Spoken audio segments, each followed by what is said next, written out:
Joining me now to look at the big developments in federal politics are three-party observers. Muhammad Ali is a Liberal, Tim Powers is a longtime Conservative, and Kim Wright is joining us for the NDP. All three of you, welcome and thanks for joining us. Thank you. Thanks very much. Okay, let's start with the Prime Minister. He was in London, Ontario, and again he faced these questions about that report that the Chinese government was allegedly involved in financing 11 candidates in the 2019 federal election. He continues to categorically say that he was not told by any authority or a Canadian official of any funding of Canadian candidates. That despite the fact that the media report, Global TV News, continues to cite a source, they say, that says he was briefed on the illegal funding. He's talked about general inquiries going on, general interference in general terms by Chinese in Canada. The big question is, where is this issue going? Mohammed?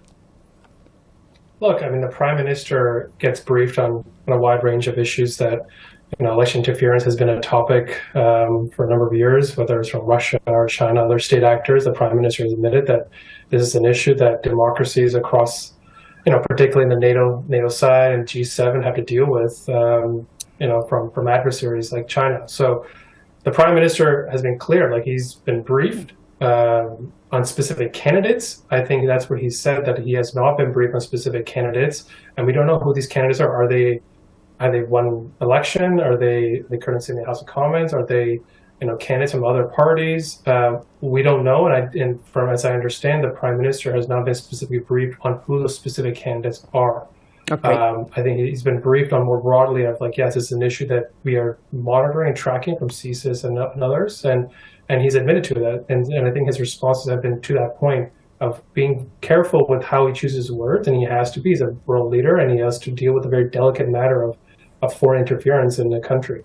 Okay, Tim, the question is, the Conservatives, every question period for 2 weeks now, have continued to ask the question. The Prime Minister has continued to say, no, I wasn't briefed. Where does this go? Well, just picking up something Mohammed said there, look, I don't think we're ever going to know the absolute truth here or anything close to it. There's disinformation, misinformation, uncertain information. I think in large measure, some of that's deliberate, given the foreign actor we're dealing with. Mm-hmm. I think it'll be you and your colleagues, Martin, who can paint the closest picture to what's actually happening. More disturbing to me than the story of the electoral interference are these so-called Chinese police stations that allegedly exist in Toronto, 3 of them. And I think the broader political issue here that the Prime Minister has to deal with is answering the question, does Canada have a grip on this? Do we know what we're doing to counterbalance, to undermine, to undermine the Chinese and to protect our own democracy? So the hot story, yes, is the candidates, but there seems to be a lot of other entrails of items that ought to concern us. And are we safe from Chinese broad-based surveillance of Canadians and Canadian security and intelligence? Okay, Kim, the question to you then. There are the 2 questions. There's the specific question about this instance and the Prime Minister's continued denial that he was ever briefed on the specific allegations. The RCMP says they were never given any specific information on electoral improprieties. So does the Chief Electoral Officer. And then there's the broader issue, to which the Prime Minister has said, well, we are looking into it. And I even talked to the Chinese President Xi on it and got rebuked for talking to him about it. Where does this go politically? Where do you see this going, Kim? Well, it depends on whether or not there is some sort of, proverbial smoking gun in a political sense, just to be very clear when I use that term. What we know is the Prime Minister is very clear with his language, and that shouldn't be a surprise to anyone. Was he exactly briefed before, during, or after the election? Who knows? But he likes to parse those hairs pretty specifically. Not dissimilarly, we saw the sport minister around the Hockey Canada situation suggest that she hadn't been told about the sexual misconduct allegations at Hockey Canada. Well, that's a little hard to believe, and maybe she wasn't specifically briefed, but anyone who'd been around a hockey rink for the last 20 years knew that there were some problems. So, whether he wanted to ask, whether he wanted to know, or wanted some plausible deniability, I'm not sure we'll ever quite know, but I think people can make up their own mind. But the other thing, in picking up on a point that Tim was making, we frankly have had an issue with China for quite some time, but the diplomatic challenges between ambassadors and our own work within the global community around China, and the Prime Minister's own, sometimes flippant comments around China, has been a problem that has dogged him, frankly, from the moment he took office as Prime Minister. So I don't think that's going to change anytime soon.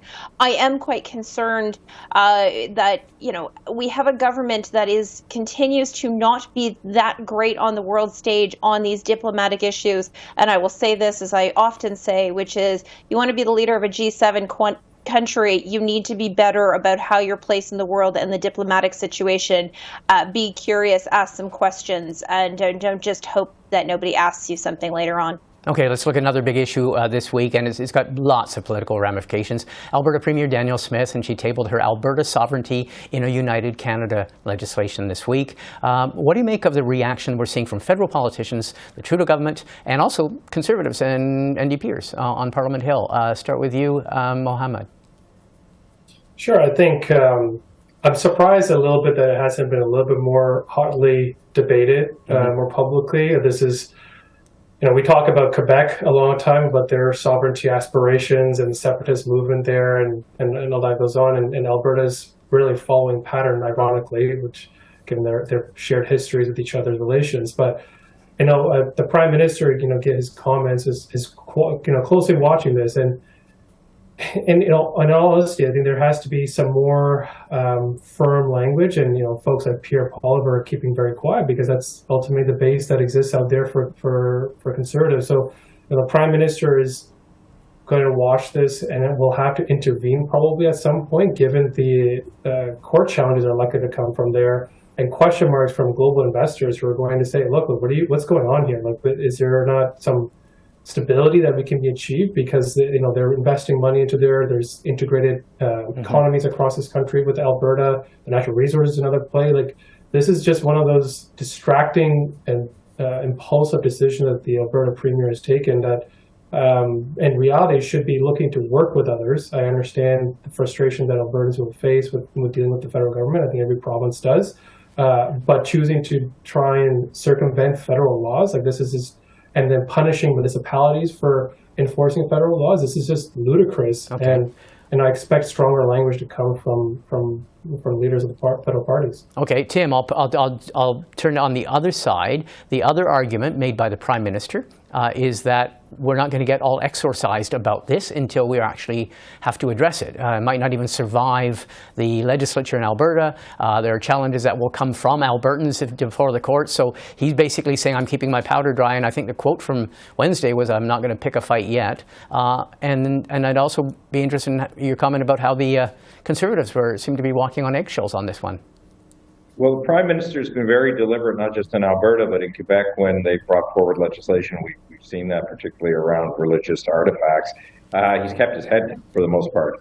So have the Conservatives, to be fair, and sometimes Mr. Singh and the NDP as well. I don't think in Alberta the federal government nor the federal Conservatives are going to look to provoke or breathe air into this. Yeah. I think this act is purely a political, it is a legislative initiative, but it really is a political tool to try and haul the federal Liberals into the Alberta election. And I think they're wise to keep their head down on this right now. Look, as an potential instrument of law, it is odious. And I'm fully with Jason Kenney and everything that Jason said as he resigned from the Alberta legislature about all of this. Look, we've got to work on institutions. We've got to find ways to solve problems within our system, not just create political tools that have a long-term potential of undermining the province. The final thing I'd say quickly, Martin, this is not to say there aren't legitimate grievances in Alberta or elsewhere, but this isn't about those legitimate grievances in my view. Kim, I want to get your opinion about how the federal parties have addressed it and how this is obviously has Rachel Notley and the provincial NDP in mind as well.